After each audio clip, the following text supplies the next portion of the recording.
ашыктыруучу катары топтогулук менен оюндарды өткөрүүдө жана жыйынтыктар 24. Азыр баш менен сокку, экинчи соккун ошентип ишке ашырып турат жана азырынча чыныгы өзөктүү оюнчусу жана ошол эле учурда азырынча Суперлигада жалаң гол ал мезгилде. Улан Байгазы уулу бүгүн орун алды. Ошентип биз Суперлиганы анын биринчи гол дарбазачынын буттарынын арасынан өтүп кетти. Кандай сонун бурулуп туруп мына коргоочунун бери жагында экенине карабастан Марат Кубанычбековдун голу чечүүчү ролду ойноп кеткен эле. Марат Кубанычбеков гол жаратты мына. Экинчи ирет нарынды алдыга алып чыкты. Тереңден дарбазада турганына күбө болуп жатасыздар. Жана гол! Дубль жасады. Марат Кубанычбеков.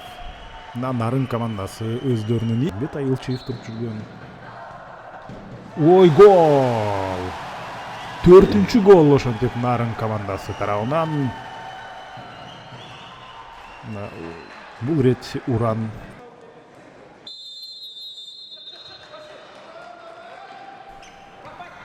топту өздөрү тарапка тогулутуп алды. Жана мына ушул жерден катачылык, бирок гол болбой калды.